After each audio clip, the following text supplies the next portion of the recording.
1939 Poland में शुरू हुई एक ऐसी युद्ध जिसने जल्दी वर्ल्ड वॉर 2 का रूप ले लिया, जहां दुनिया भर में सोल्जर और आम लोगों की मौत हो रही थी। जर्मनी में कुछ और भयानक चल रहा था। 170 लाख लोगों की हत्या कर दी गई। ये नजारा इतना डरावना था कि आज भी उन कंसंट्रेशन कैंप में उन करोड़ों बेकसूर लोगों की चीखें गूंजता है। इन सारे वॉर्स, सारी हत्याओं के पीछे था सिर्फ एक इंसान, एडोल्फ हिटलर, एक ऐसा डिक्टेटर जिसने दुनिया भर के लोग एक भयानक राक्षस की तरह जानते। लेकिन हिटलर ने एग्जैक्टली क्या किया था? 1934 नाजी पार्टी और एडोल्फ हिटलर की पॉपुलैरिटी बढ़ती ही जा रही थी, लेकिन उसने एक ऐसा प्लान बनाया जिसने एक ही झटके में सारे दुश्मन और ओपोनेंट्स उसके रास्ते से हटा दिया। उसे जनता का भी सपोर्ट मिल गया। 28 जून 1934 की सन्नाटे में जर्मनी की top leadership, private army officials और वो सारे लोग जो हिटलर के खिलाफ थे, उन सबको एक मिस्टीरियस रीजन से अरेस्ट किया गया। उनके घरों में फेक एविडेंस प्लान किया गया। कई लोगों को वहीं एग्जीक्यूट कर दिया गया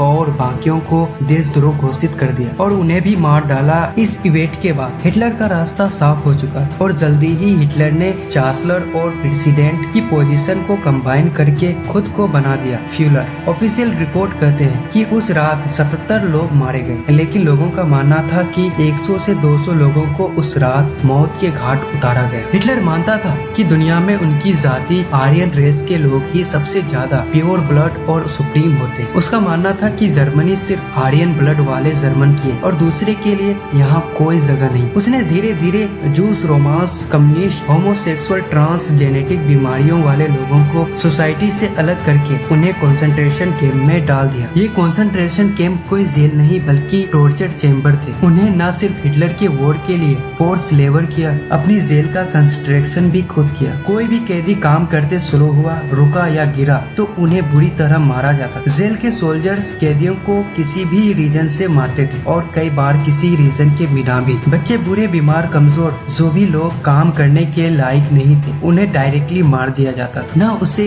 सही खाना पानी दिया जाता था, न हाइजीन, न ही मेडिकल फैसिलिटीज। कुछ लोग कमजोरी से मारे गए तो कुछ लोग बीमारियों से, कुछ सोल्जर के टॉर्चर से और कईयों को जिंदा जला दिया। Nazi experiment. अपने concentration camp, force labour camp और जर्मन जेलों में इतने कैदी होने का हिटलर ने खूब फायदा उठाया। उसने न सिर्फ उन कैदियों को अपने वॉर के लिए गुलामी करवाई, बल्कि उन पर कई सारे ब्रूटल एक्सपेरिमेंट भी करवाए। उनमें साइनाइड और कई सारे पॉइजन टेस्ट करवाए। -6 डिग्री टेम्परेचर में बिना कपड़े खड़ा करके उबलते हुए पानी में डाल दिया। मस्टर्ड गैस, भयानक केमिकल से एक्सपोज किया। लिम्फ ट्रांसप्लांट करवाए और कई सारे भयानक एक्सपेरिमेंट करवाए। ट्विंस के बॉडी को काट कर म्यूटिलेट करवाया गया। उन्हें पीने के लिए फिल्टरेट सी वाटर दिया गया, जिससे वो इतना तड़पे कि पानी की एक बूंद के लिए जमीन चाटने लगे। हिटलर चाहता था कि उसका सोल्जर सुपर ह्यूमन की तरह हो। उन कैदियों में इतना एक्सपेरिमेंट इसलिए करता था ताकि उसके सक्सेस को अपनी सोल्जर में अप्लाई कर पाए। इतना ही नहीं, हिटलर अपने सोल्जर को ड्रग्स भी दिया करता ताकि बिना थके वो हर एक काम को कर सके। हिटलर जर्मनी को सबसे पावरफुल नेशन बनाना चाहता था।